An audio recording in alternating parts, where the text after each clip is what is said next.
2023, Bola Ahmed Tinubu is elected president of Nigeria, promising to tackle the nation's widespread insecurity and address two of its root causes, poverty and corruption. Christianity is facing an existential threat in Nigeria. Nearly 3 years later, international attention is back on the country, with the US launching strikes as a, quote, Christmas present, claiming Nigeria is failing to stop a genocide against its Christian population. But whilst the Nigerian government denies these claims, there's no disputing that wider insecurity is spreading. My guest tonight was once one of the president's fiercest critics, but now serves as his official spokesperson and special advisor, defending the president's efforts to renew hope for Nigeria. I'm Mehdi Hassan, and tonight I go head-to-head with Daniel Bwala. I'll challenge him on Trump's Christian genocide claims, the Nigerian government's failures to protect its own people, and whether President Tinubu profits from corruption. I'll also be joined by our panel of experts. Anu Adeoye, a journalist with the Financial Times, Aisha Osori, a lawyer and development expert with Open Society Foundations, and Tunde Doherty, chairman of the APC ruling party's UK chapter.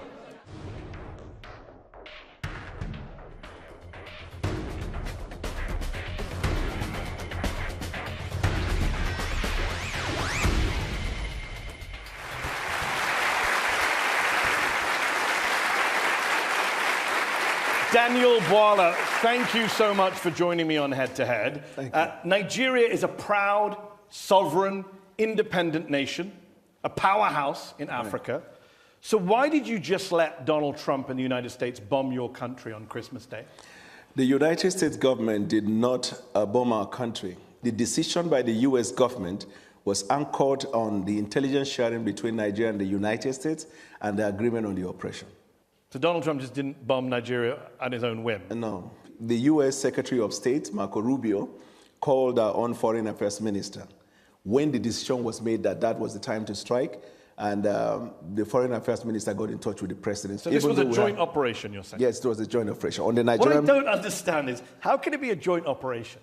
And Donald Trump says that there is a genocide going on against Christians carried out by Muslims with your government turning a blind eye. You've called that narrative a hoax. You said it creates discord in Nigeria. Right. So when Donald Trump says he's bombing Nigeria to protect Christians from a genocide, is he lying? We both disagree as to whether the so-called genocide in Nigeria was against Christians. We believe that it is a targeted killing by insurgents, Boko Haram bandits, and all of these criminal elements against the people of Nigeria, Christians, Muslims, and those who have not identified with any religion. Donald Trump believed it is Christians. We now felt, rather than arguing about whether it is against Christians or not, there is one area we both agree, that we have a joint interest in the fight against terrorism. But you're fine with the fact that his motivation is something you disagree with. You think it's a hoax? Yes, because... So when Donald Trump says there is a genocide against Christians in Nigeria, is he telling the truth? It is a half-truth, in the sense that, yes, Christians have been affected, but the whole truth is that both Christians, Muslims, and those who have not identified. I said the narrative of Christian genocide was a hoax. He's pushing it. That's his opinion. Everybody's entitled to it. Is he right or wrong? We believe there is a targeted killing of all Nigerians. Evidence has shown. And that is where we are focused on fighting terrorism. So let's talk about the terrorism. Right. Trump claimed he targeted, quote, ISIS terrorist scum. Right. And every camp got decimated. But a lot of investigative reporting on the ground shows that few, if any, combatants were killed. Some bombs landed in empty fields. A local leader in one of the districts said, the same militants we knew are still there, loitering around our communities. No, there were killings of terrorists. That's not what local leaders are saying. So I can call local television that testified. Arise News did, Channels Television did. Okay. So there was the killing of terrorists. But you're not on the ground, with respect. No, I didn't. Al-Haji Bunu, who's a traditional ruler in the district, says, we saw no dead bodies, even where the bombs fell. Those are his words. No, because the bomb didn't fall in the town. It was at the camp, that enclave, where they gathered. Are you okay with having the Americans bomb Nigerian people's homes? I'm not aware of that one. You're not aware of Morenike Saka, who said, I began to scream for help. I had to crawl my way out of the room. The missile tore through her apartment building, according to the Washington Post. How about Musa Soliu? I was in my room. I was buried under the ruins. I don't know how to restart my life. My belongings are destroyed. Houses were not destroyed. Are you telling us that Nigerian citizens are lying about being bombed by the US? I am saying that the military operation that was conducted on that day was targeted as terrorists and we hit them. You have a history of not hitting terrorists and hitting civilians. You know that, right? Your country. I'm not aware. Oh, well, on December 21st, the Nigerian Air Force said that they handed over compensation to people who were hit in an accidental airstrike on Christmas Day 2024. Do you just bomb every Christmas? When and when? Christmas Day 2024 and Christmas Day 2025. I dispute that fact. We'll take it up with the Nigerian Air Force. Let me ask you this. Since President Tinubu came to office in 2023, the situation has worsened in your country. You have a mixture of militant groups, you have bandits, you have clashes between herders and farmers. We also have Nigeria is now incursion of foreign interest in Nigeria. I'm sure. Nigeria is now the 5th deadliest country in the world. Are you proud of that record? I acknowledge the fact that we have insecurity in Nigeria, and until the hoax narrative of the Christian genocide, then we began to see back-to-back attack in Nigeria. We had, for the first 2 years of the president's administration, a substantial peace in Nigeria. Actually, the number of deaths went up on the president's watch. After this incident of a Christian genocide. And by the way, when did that begin? There is no country of the world today that is free from insecurity. No, there I are agree. parts of London that's why you can't go in the evening. Okay, but we're not bombing London to root out militant training camps. But you have had so many of the bombing on behalf of the United Kingdom by the United States. Since you're making rather spurious comparisons. No, the context is 11,000 people were killed in conflict in Nigeria in 2025. That is up from 8,700 in 2023. That is a 26% increase in the number of Nigerians killed since your party and your president came to office. That's a pretty awful record. It's awful. And we're fighting hard day and night. That's one of the reasons why the president traveled to Turkey, where we had bilateral agreement to deal with insecurity. That's why we're cooperating with the United States of America. That's why we're cooperating with any country of the world. The reason is because since 9/11, terrorism is a global phenomenon. Agreed. And so every country is involved in it. But it's getting worse in Nigeria. That's the problem. I can't say it is getting worse. You just agreed with me when I gave you the numbers. No, I said 8,700 killed in 2023, right. 11,000 killed in 2025. That's getting worse. How many people were killed in the United States last year? In conflict-related violence, probably. So this is not a conflict. This is an act of terrorism. Okay. So how many people were killed in the United States in terrorism? Excuse me, sir. It wasn't 11,000. This is part of what Donald Trump many years ago in his first time classified the Western media as what? Fake news. The reason is because context matter. This is not Western media. You right? are well aware. This is not Western media. Yes, I understand. But this is the Armed Conflict Location and Event Data, ACLED, the most respected group that counts conflict-related violence around the world. Let me ask you, where there is a terrorist attack, I could also give you another source. Armed conflict? I mean, National Human Rights Commission. This is a Nigerian group. 2,266 people were killed by bandits or insurgents in the first half of 2025. That's more than were killed in all of 2024. You are failing. Amnesty International says you are failing at security. The numbers don't lie.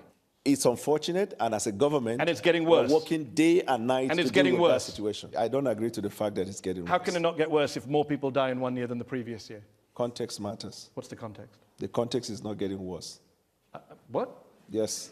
The context is not getting worse. The context is that it is not getting worse because you see, this is a water, right? Okay. If you have the water half, you could say half glass filled or half empty. Yeah. Isn't it right? Yeah. So the Western media always see Nigeria, Africa, and some of the activities in Africa as half empty. Excuse me.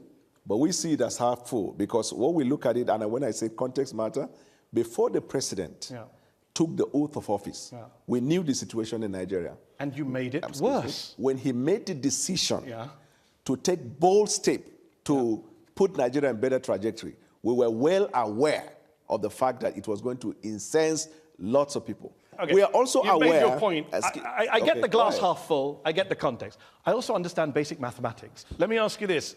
President Tinubu only declared a national emergency in November of 2025, brought in a raft of policy changes. After Trump declared your country to be a country of particular concern for failing to deal with the threat of Christians, does your government only spring into action when it is internationally shamed into doing so? Unfortunately for you, 6 months before that, we arrested the leaders of La Kurawa and Boko Haram. Some months before that, we killed a certain number of terrorists that the U.S. government, State Department, commended Nigeria. The U.S. Embassy celebrated the fact of the exploit of Nigeria before Donald Trump said that. But again, he shamed you, and you declared a national emergency. You didn't do it before he shamed you. We declared the national emergency 6 months before Donald Trump's statement. No, that's not true. The president of November of 2025. No. much earlier, around, I think, April or May, the president declared national emergency on insecurity. But the actual national emergency was in November. How can it be let's actual? talk about, people can look this up. Let's talk about kidnappings. The world remembers Chibok in 2014, when 276 schoolgirls were taken by the militant group Boko Haram. Very little has changed, unfortunately, in Nigeria. Just last November, 250 students and staff were kidnapped from St. Mary's Catholic School in Niger State. 2 years into Tinubu's presidency, Nigerian research firm SBM Intelligence said, and I quote, "Nigeria's kidnap for ransom crisis has consolidated into a structured, profit-seeking industry." That's embarrassing for your country that you have a kidnapping industry. I agree with the fact that the insecurity associated with kidnapping has now become a crisis economy. But much more than that, I know of our government's effort in dealing with that insecurity. If you have a little understanding of the nature and the boundary and the geographical measurement of Nigeria and the tendency for insecurity to come in, then you will understand that we're fighting a hydra-headed insecurity situation. With respect to the kidnapping of children, the government has taken measures already. We've introduced what we call Save the School, where students and schools that are in remote places where there is no security are brought back into state capital where they get the education that they need. But Nigerian people don't believe you. 2 out of 3 Nigerians say that Where did you security... get that information? Africa Barometer. May of 2024, 2 out of 3 Nigerians say security agencies are handling the abduction of Nigerians fairly badly or very badly. 1 in 3 Nigerians say they personally know someone who's been kidnapped. Yeah, you have These are stunning statistics. Amnesty, Human Rights Watch have lined up to say that you have allowed impunity to flourish, you have failed to apply lessons from previous attacks, damning indictments of your security service. I put it to you, that's not what they said. That's not what Amnesty said? Yes. Amnesty... I've literally got the quote right here. Quote it. The authorities' failure has allowed impunity to flourish and the killings to spread to many parts of the country. Source. Amnesty International, February 8th, 2026. Well, I'm not aware of that one. You're not aware of that one? I am aware. I'm aware. At the weekend, you put out a video to music of you and a team researching and prepping for this show. And yet every time I've asked you something, you say, I'm not aware of that. What were you researching in that video? You're really funny. Let me tell you this. A serious question. Amnesty International, you asked me for a source, I read out the source. You asked me for a date, I read out the date. What's your response other than picking up glasses of water? No, Amnesty has a history of calling everything bad. Okay. I think that's what every authoritarian government in the world has said. What is Amnesty's report about US? Bad. Not just bad. You didn't use the word bad. You read. Yeah, what very bad. Governments who do bad things, they all criticize human rights groups. No. Yeah, they do. I do this for a living. Let's ask about corruption before we go to our panel who are waiting patiently here. Transparency International, they say systemic corruption continues to plague the defense sector, causes a major hindrance to security. President Tinubu said in August, there is no more corruption in Nigeria. That's a ridiculous thing to say, is it not? We investigate any case of corruption, not just in the defense, but anywhere in government. This administration has had lots of people who are in government, either sacked or investigated and being prosecuted. The resolve of our administration in dealing with corruption is obvious. Why did he say there's no more corruption? You probably read him out of context. No, I didn't. No, read exactly what he said. You're cherry picking. How can someone just stand and say there is no corruption in Nigeria? It is getting clearer to the people. We have more money to the economy and no more corruption. Full stop, close quote. Good. So this is the context. He was communicating to the people about the exploit we're having as a result of the decision to remove fuel subsidy. We dealt with the question of corruption in the oil industry. And that's not what he said, but okay, he didn't say anything about the oil industry. That's why I say context matters. Well, you can't just make up the context. He didn't say anything about the oil industry. He said we have more money to the economy and no more corruption. In fact, he was criticized in Nigeria for this. Last question on this.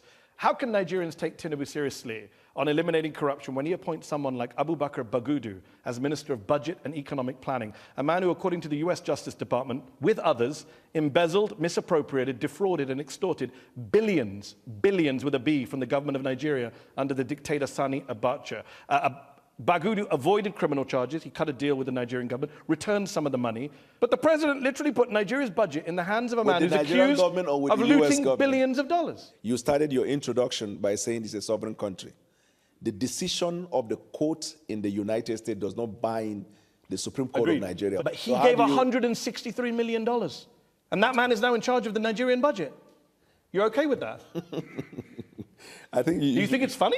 I mean, no, two-thirds of Nigerians... You think it's funny. No, I don't. I think people who are giving $163 million back shouldn't be in charge of the country's budget. Thank you. for your observation. Okay, but do you think they should be in charge of the budget? There's no evidence that that minister has misappropriated funds in the government of Nigeria. Why did he give back $163 million? To Nigeria or to the U.S. To government? Nigeria. Why did the U.S. government give him $100 million? It's a settlement. That's what you do in settlements. Okay. Why was he settling? Yeah, so okay. if they So you're comfortable with a guy us. who is accused by the U.S. Justice Department of embezzling with the Sani Abacha regime billions of dollars being in charge of the budget Are today? you okay with a president of one of the countries in the world who was convicted by the courts in that land and the person is still governing the country? Who are you referring No, to? I'm just asking. But which country? Okay, are you also okay? Are you also okay? Because if it's Donald Trump, I'm a well-known Trump supporter. Are you also okay with the prime minister of a country who was accused of making a wrong judgment in an appointment that led to a lot of problem, but he has not resigned, he's still governing? Are you okay with that? Well, by the time this show airs, he may have resigned. So your argument Now that that Keir it has come to Starmer light- and Donald Trump, basically everyone else is corrupt. Okay. Let's go to our panel on that. I'm joined by Aisha Osori, a lawyer and writer with the Open Society Foundations. Aisha, how would you rank this government's record when it comes to security? On a scale of 1 to 10, I would say 1. And I think one thing that I haven't heard in the conversation so far is that since President Tinubu came into office, we have no diplomatic presence in any of the major capitals. And the reason why this is tied to insecurity, for example, let's use our borders with Chad, Niger, Cameroon. When you have no diplomatic presence in those areas, then you're not able to engage on the insecurity. We talked about kidnapping a few minutes ago. There must be a link between the atrocious amounts of money that are being raised by kidnappers. Over $1 billion in 2024, according to the ransoms. From ransoms. That must be what's fueling the insecurity. So there's a link between the kidnapping industry and the rising insecurity. So killing a bunch of terrorists while constantly there's a wave of terrorists coming in through the borders from Chad, from Niger. Again, another thing that's been alleged is that President Tinubu's bad handling of the coup in Niger, where he said we were going to attack them, was one of the triggers for these countries, Niger and Burkina Faso, leaving ECOWAS. I'm just saying all of that is connected. Yes. So let me bring in Tunde Doherty, who is the UK chairman of the All Progressives Congress Party, the party of the president. What is your response to Aisha when she says 1 out of 10 security rating for your country? Definitely, what Aisha is saying, well, does not really have bearing. We have the diplomat that does fulfill the policies of government. And in terms of the security situation we're talking about in Nigeria, it's not today's thing. And we must look at the solutions that this government has put into force. You find out that the security architecture in Nigeria has been changed. We talk about the collaboration between the government and the United States in terms of dealing with insurgencies right there and then. Because, you know, Nigerians don't manufacture most of this high-tech required equipment to deal with such situations. The president, the government, is really doing quite fantastic work in making sure that they fight these insurgents, collaborating with all factors or all countries that is ready to work with them. Let's bring in Anu Adeoye, a journalist for the Financial Times who recently covered Nigeria and West Africa. Anu, we can't talk about insecurity without also talking about the economy and the underlying social economic issues. Is the average Nigerian both safer and better off under President Tinubu? The obvious answer is no, right? And before I get to that, I want to talk to what Daniel said. I always find it very interesting with Nigerian government officials who cherry pick statistics about the US and the UK, but they never say how many hours of uninterrupted electricity has the United States had compared to how many Nigeria has had. They never try and find, you know, the good statistics that Nigerians don't benefit from. If you look at the poverty numbers, this is according to the Nigerian Bureau of Statistics. More than 120 million Nigerians are living in multi-dimensional poverty. So that's not just people who lack $2 a day. That's people who can't afford food, who can't afford shelter. And even if you look at the numbers of the people who have died, right? These are wartime numbers for a country that is officially not at war. And so I think it's really, really difficult to make an argument and say, you know, things are trending in the right direction. Casualty numbers, wrong direction. Poverty numbers, wrong direction. Right. You know, we were very clear with the Nigerian people when the decision was made. It will bring discomfort temporarily, but the long term is what we are promising. We decided to also involve intervention mechanism in dealing with some of the hardship that the people undergo. Now, when that decision was made in May 2023, It was hellish. But as I speak to you today, the numbers, the indices, and the stats are favorable to the economic reform that we have introduced. Our foreign reserve has increased substantially. Our net import dependency went down. Our export production capacity has gone up. Our naira is strengthened. We have provided opportunities for families who could not afford to send their kids to school to access grant and go and have their education, cost of fee, tuition fee, as well as the cost of living. You mentioned school. 20,000 schools in Nigeria have been shut in the last few months because of these kidnapping attacks. Correct. 18 million Nigerian school children are not going to school, according to the UN. That is the highest number anywhere in the world. Because are you proud of that? No, I'm not proud of that because of insecurity. But the measures we are taking now, we're restoring them back to their schools. And some of them whose schools are located in places where there are no governed spaces, we're bringing them back into towns. So when you give out your stats or your opinion about an issue, also incorporate this fact so that the viewer will look at, yes, there is an obvious fact that because of the policy decision that it brought kind of untold hardship, but also we are making progress in this regard. So I agree with you. That's a fair point. We should look at things in the round, and you pointed out things you've done well. But then you need to do the same thing. Do you accept then that the poverty numbers are going in the wrong direction? Yeah, sure. It's like that's the crucial one for a lot of Nigerians. No, but numbers don't lie. 141 million people in 2026 are going to be living in poverty in Nigeria. 62% of the population. Then I explain to you why. Context matters. I agree context matters. It's a failure. What you did produced 62% in poverty. So the IMF, the World Bank, and the Brentwood, they have applauded the reform decision we took. Now, tell me one country of the world that will introduce that kind of reform and there won't be consequential effect in terms of hardship. Even in the United Kingdom, as we speak, there is a cost of living crisis. Are you aware? No, I'm not aware of that. Okay. Let me bring Anu back in from the FT. Is that a fair point that Daniel makes, that the IMF, the World Bank are praising what we're doing and actions have consequences? Yeah, look, I think ultimately those reforms had to happen, right? There was chronic mismanagement at the central bank. The government before the Tinubu government was an APC government, so it's the same party. So, there's only so much blame they can pass around. Yes. This fuel subsidy, you had to do something. It was riddled with corruption. But then the other part of that argument is doing those reforms should not be the end goal. It should only be the starting point. What you need ultimately is foreign direct investment in Nigeria. You need people to bring money into Nigeria to invest long term. Robust foreign direct investment in Nigeria. Let me bring in Tunde. Tunde, Anu makes the point, it's all APC governments. So you can't really blame previous government. This is all your party has presided over the situation in Nigeria. Do you Definitely. That's why you have a president that is economically reliable to put the economy in the right trajectory. This is the first time you see people rushing to come and invest in Nigeria because of the key economic reshaping surgery that is taking place in Nigeria. So you can tell that Nigeria of yesterday is not Nigeria of today. We have to go to the break, but last word to Aisha. I think it's telling that we're talking about IMF and World Bank as if their approval is sort of a good thing. When we talk about the fact that we live in a neoliberal world, and we're talking about the same institutions that made forced structural adjustment programs down the throats of so many countries in Africa, Asia, and Latin America, we shouldn't be praising the fact that they think these reforms are good. But I put that aside. What do the average Nigerians think about their lives? All that seems to matter to the Tinubu administration and past ones is the approval of the West. And I think this conversation between you and Daniel bears that out. It's what the US says, it's what the IMF says, it's not what Nigerians say. Okay, so you praise, just 1 second. We've got to go to the break. That's excellent, yes, excellent. You praise the idea, you praise the idea of a Western institutions report about Nigeria insofar as the situation is bad. When we praise the idea of a Western institution that before now said something against Nigeria, but now is saying Nigeria is trying, then that is not necessary.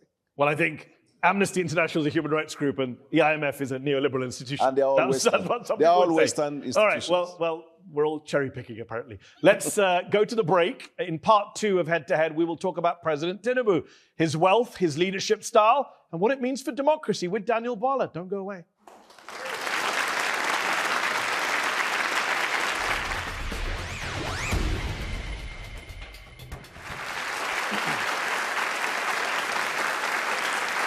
Welcome back to Head on Al Jazeera. My guest today is Daniel Bwala, Special Advisor to President Tinubu of Nigeria. Let's talk more about your boss, President Tinubu. He's been on the political scene in Nigeria for decades, first as governor of Lagos and now as president since 2023. He's a very rich man in a very impoverished country, and there's a lot of mystery as to where he got his wealth, estimated to be in the billions of dollars. What do you say to people who highlight allegations against him of, quote, massive corruption and misappropriation of funds? That's their opinion. Actually, it's your opinion. In January 2023, you talked about the legal petition against him that involves, quote, massive corruption and misappropriation of funds. You were in the opposition and were very critical of his wealth. Exactly verbatim what I said, because what you just said is not a true representation. January 22nd, 2023, you said the petition against him involves massive corruption and misappropriation of funds belonging to the government of Lagos State, abuse of official office, conflict of interest. I'm glad you said the petition against him. Yeah. Yeah, document that was taken to court. That you highlighted. I wasn't the one that went to court. And at that time, where was I? You were an opposition member. Thank you.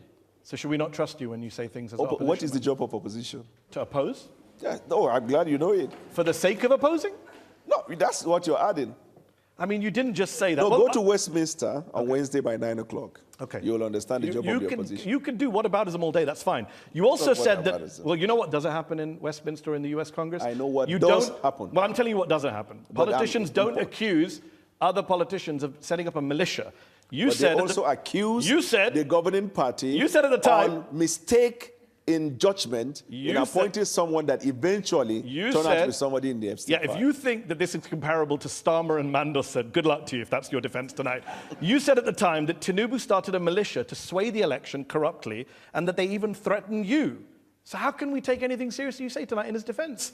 Your opinion, Nigerians... So my opinion is your opinion. Sorry, Daniel, it's your opinion. That was litigated in Nigeria to conclusion, and then as a country we moved on. We are more interested about the deliverables that we have for the Nigerian people, and we look for opportunities. Nigerians are very concerned about corruption, and Tinubu, you said this, Tinubu and his people created a militia. This is the first time in the history of Nigeria we've seen a political party creating a militant arm leading to election. Your words, January 2023. Context is everything. There is no context. I'm coming. You are quoting the things I said when I was in the opposition. And I understand that's uncomfortable for you, but you did say them. If you want to disown them, that's fine. For you to ask anything I've ever said. So does he have a militia that tried to kill you? He doesn't have. I never said he tried to kill me. I myself have received threats from him and his camp. Your words. I never said that. You didn't say that at a press conference on January 22nd, 2023. You're just denying. I never said that. Who said it then? A lookalike? No, I don't know what you meant by that. I know I complained at the time about the conduct of election. It is not my fault that I am able to recall your words in a way you can't. But it will be your fault Tinubu, when you read it out of context. Yeah. If we go home late tonight, context. Yes. Tinubu and his people created a militia. This is the first time in the history of Nigeria we've seen a political party creating a militant arm and leading to election. He advised his people should grab by all means necessary the process leading to elections, that they created this militia shortly after that. We have seen violence in Nigeria, and I myself have received threats from him and his camp. Tinubu never created a militia. Tinubu is one of the foremost politicians in Nigerian history. Tinubu and his people created a militia. Who said those words, Daniel? Tinubu has helped in strengthening democracy in Nigeria. Tinubu and his people created a militia, Daniel. Who said those words? Tinubu brought in leadership skills into governance. Tinubu and his people created a militia. Who said those words? Tinubu and his people never created the militia. So why did you say they did on January 22nd, 2023? I never said that. Let's keep going since you're denying words that came out of your mouth. Let's quote some other folks. The Organized Crime and Corruption Reporting Project named President Tinubu a finalist for the 2024 Corrupt Person of the Year award. According to a 2025 poll, 2 out of 3 Nigerians think the president and his team are involved in corruption. That's a statement from drunken people. Next question. 2 out of 3 Nigerians are drunk. No, start with the first one. What would you say the first time? The first one was the OCCR reporting project. They are the drunken people. Okay, what about the Nigerians? Are they sober? Are 2 out of 3 Nigerians sober when they say your president and you were involved in corruption? Nigerians are entitled to hold and express opinion. Yes, it is in our constitution.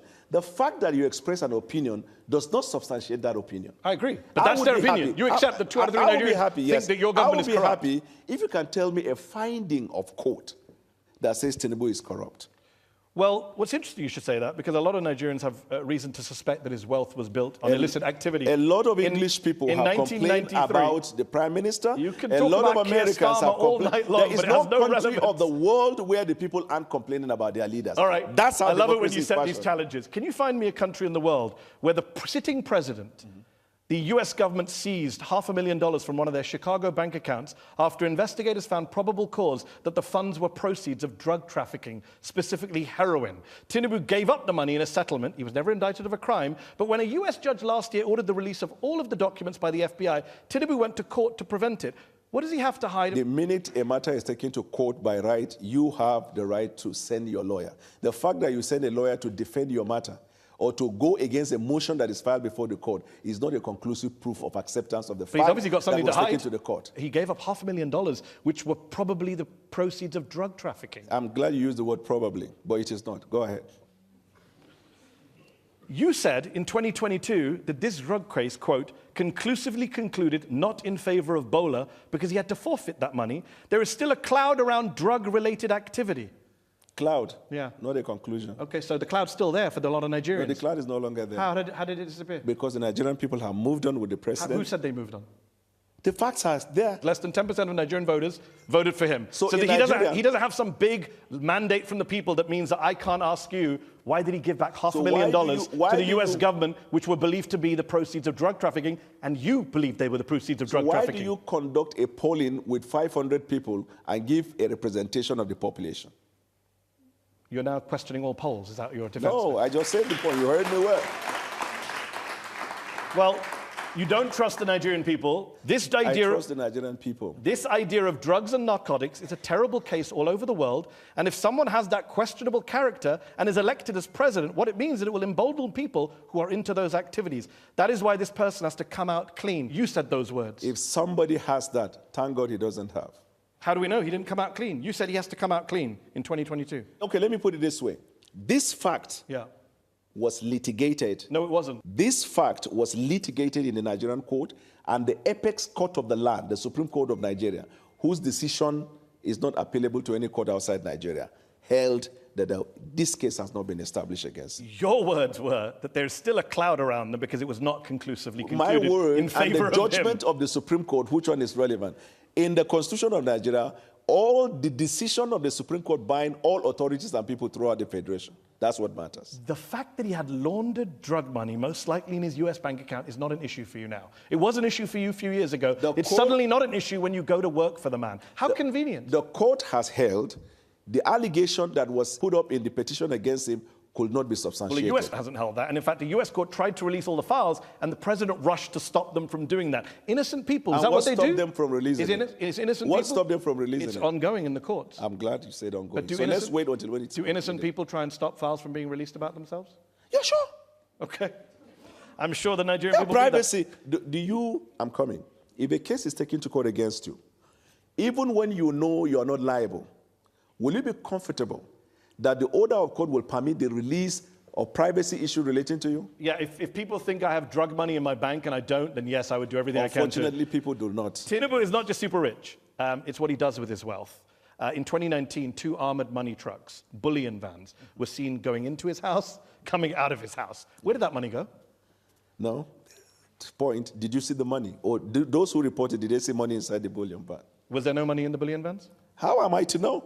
You said it was money in the vans at the time. I never said 2023, February. You How said, could I have known it's, there was it's, money it's in a the- tragedy that I know your words better than you do. There is only one person in Nigeria who is alleged to have moved money through bullion Yes, vans, of course, and that that's fake person news. is the presidential candidate. You said that on February 17th on Channels Television 2023. Thank you for notifying me. So where did the money go from the bullion vans? There was no money inside. So why did you say there was? I said there was no money inside. But you said, at the time you said he's the only person to have moved money in bullion vans. When did I say that? What was the event in Nigeria? Oh, so you were lying because it was election campaign? No, I never said that. I said, how can you prove that just because a bullion van goes into a person's house and comes out that there is money inside? Maybe because people said it was vote buying by Tinubu. Tinubu himself said, I gave money to the people. You know he said that? Yes, I also give money When to you people give money to people, myself. people would say that's vote buying. Politicians, rich politicians give poor No, he people doesn't money. give money to people on election day, but he helps people. But people at the time said it was vote buying. Do you agree with that? Who are the people? You said, No, I never said that. ostensibly, I can't believe you still keep walking into this. You said it was done ostensibly for vote buying. Do you agree with Daniel Bwala or not? Please don't lift up a glass of water.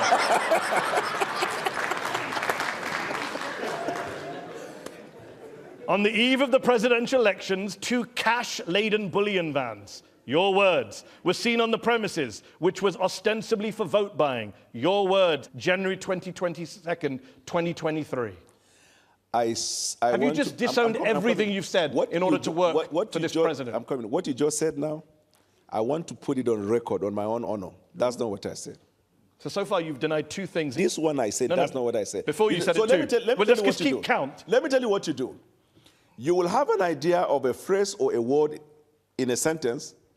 They coin the other part of it to project what you want to push out. I read the entire sentence to you. No, but that's wrong. No. Let's read it again. Wrong. On the eve of the presidential elections in Lagos, 2 cash-laden bullion vans, your words, were seen on his premises located on 26 Borderland Street, which was ostensibly for vote buying, your words. You can just say I don't agree with what I said, then I was lying for political I don't purposes. agree with what you said, yeah? No, with what you said. In fact, in 2023, you said that he bought his election. Did he buy his election? At the time, I thought. But when it was litigated in court, the court found that he didn't. So you thought he was vote buying, and now you don't. You thought he bought his election, now you don't. In fact, you said it was so corrupt, the 2023 election, Tinubu's win, you said that you couldn't eat food for 3 days. I never said that. Where? Arise News, March 2nd, 2023. I became so sick for the past 3 days, I found it very hard eating food. I'm sure you have a mistaken identity. I never said that. You never said that you became sick. Why will I not eat? Win, lose, or draw. You eat your food and go to bed. I'm going to spend a lot of time enjoying social media after this show is done. Go ahead. You're welcome. Let's turn to our panel, who are waiting patiently once again. I'm joined by Anu Adeoye, a journalist for the Financial Times who's covered Nigeria. Anu, we've talked a lot about President Tinubu and the allegations of corruption, including from Daniel Bwala, which he's now pretending he didn't make. Allegedly, okay. You recently described him as a wily political tactician. How does he wield power? Daniel and others have accused him of vote buying in the past. How does he wield power in your view? Yeah, I mean, I think you need to understand the context of Nigerian politics, right? And this isn't specifically about Daniel, because he used to be in the opposition, now he works for the president in the APC. Well, he used to be in the APC, then he was in the opposition, now he's back in the APC, and he doesn't remember anything he said when he was in the opposition. And I think the crucial context here is Nigerian politics is ideology-free. Yes. Right? There's no left or right, as it were. It's mostly, unfortunately, about, people call it stomach infrastructure in Nigeria, and self-interest. And ultimately, if you're someone like the president who, for all his many faults, I think is someone who sees Nigerian politicians for what they are. They are self-interested people. And if you can tap into that, it's very, very easy to get people to come on side. I have a question for Daniel, right? Like, what made you from saying all of those things that you now disavow? What was the grand vision that made you decide, I want to work for this guy? First of all, I left him after the primaries because he made a choice of a Muslim ticket. And I thought at the time that would be injurious to the interests of the Christian minorities. I made that decision. And I campaigned against him. And after the election, for the next 1 year, I was critiquing policies of the president. But I saw from January right up to December how this president patiently introduced policies and continued to engage Nigerians across all platforms in a bid to push Nigeria forward. I became impressive about it, and I made a choice to do that. Just in the same way that Mehdi Hassan has worked with BBC, I worked with Sky News, then with MSNBC, and then back to Seteo. Evolution of people's life. The worst analogy Evolution of people's life. In 14 years of doing head-to-head. What are you talking about? Somebody changing their job from one company to another is not the same as you saying he's a corrupt man who created a militia, bought an election, and now I work for him, and I only said that stuff because it was the opposition. All of the things you said, you couldn't substantiate. I substantiated all of it. No, you have not. Let's go to Aisha Osori from the Open Society Foundations. Aisha, in 2023, on the eve of the presidential elections, you wrote an article calling Nigeria a competitive authoritarian state that barely qualifies as a democracy. What do you mean by that, and what role has President Tinubu played in making that better or worse? Well, he's done nothing to make it better. Definitely, our democracy is a lot worse off in 2026 than it was in 2023. How so? Well, for one thing, we had a stronger opposition in 2015 when the APC came in, but thanks to President Buhari and now President Tinubu, we have 30 out of 36 states are now APC, which is not necessarily a good thing because that means we have no opposition. PDP, the People's Democratic Party, has been virtually destroyed.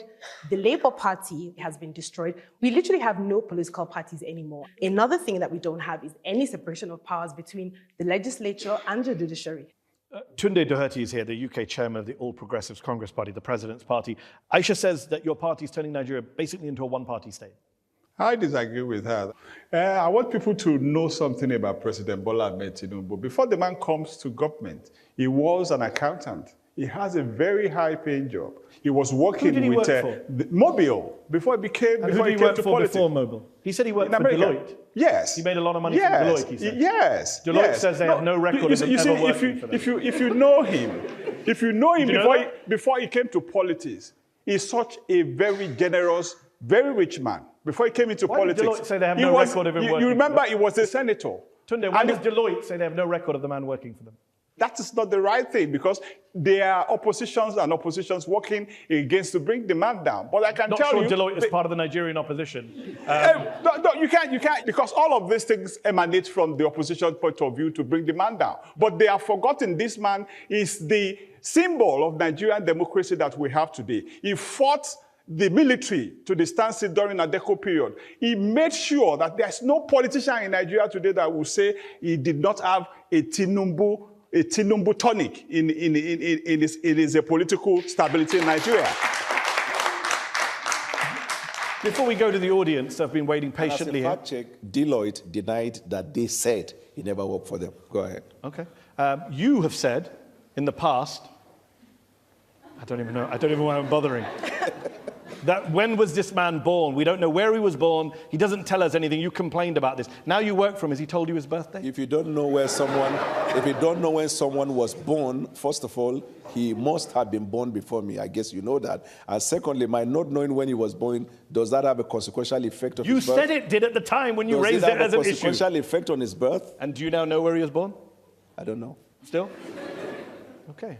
Let's go to our patient audience here in London's Conway Hall. Let's go to the lady here in the front row first. In 2023, President Tinubu promised Nigerians constant electricity within 4 years, saying Nigerians shouldn't vote for him if he failed.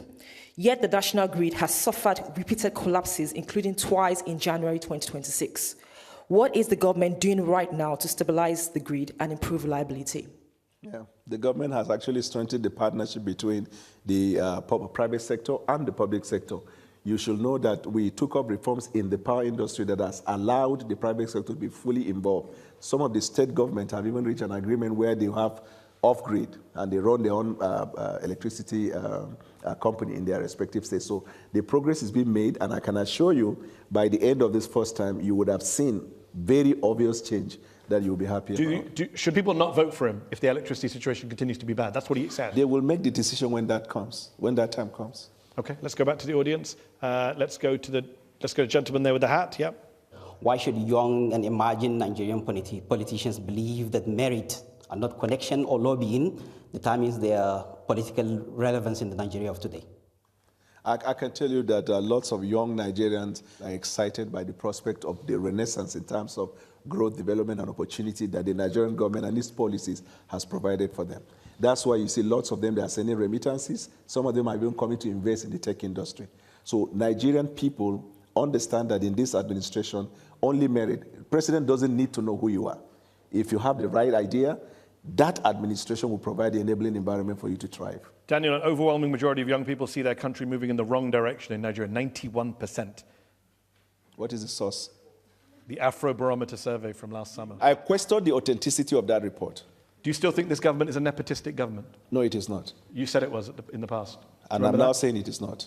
Okay, let's go back to the audience. Yes, woman in the third row there, yes? I was delighted to hear that you said that you have rid the oil industry of corruption. Given that fact, why is it that you allowed the oil companies, the oil majors who've been working in the Niger Delta for the last 70 years to exit without dealing with the corruption pollution problem that has riddled the lives of Niger Deltans, who are paying the cost, but without the companies being made to foot the bill. Yeah, so all the foreign oil companies that invested in Nigeria, they did so based on the agreement they have with the government. When this government came on board, we introduced reforms, including in the energy sector. Some of the companies who felt they couldn't bear, because most of the investigation found out, most of them were just rent seekers over the years in successive government. And so we decided that you have to play by the book. And they were not comfortable, they left. You don't have control over their decision. But in the same vein, shortly after that, you see lots of foreign companies that are coming to Nigeria to invest. Okay, let's go back to the audience. Let's go to, yes, gentleman there with the jumper there, yes. The current chair of the Independent National Electoral Commission, Professor Joash Amopitan, made some disparaging and stereotypical remarks about the Hausa Fulani people of northern Nigeria, specifically the Muslims. Do you think he is morally justified to continue occupying such a sensitive position, given the kind of remarks he made? My apologies to you for if such a statement was made to any group at all in Nigeria. It is not acceptable. This government promotes tolerance amongst Nigerians. We also understand the need for the president and the federal government to avoid interfering on institutions of government. I will be happy to follow up with this point you've raised, if at all such a thing happened. All right, I'm going to go to the lady at the back, yeah. You've been on different sides of the political spectrum over the years. How do you personally decide when to change your position?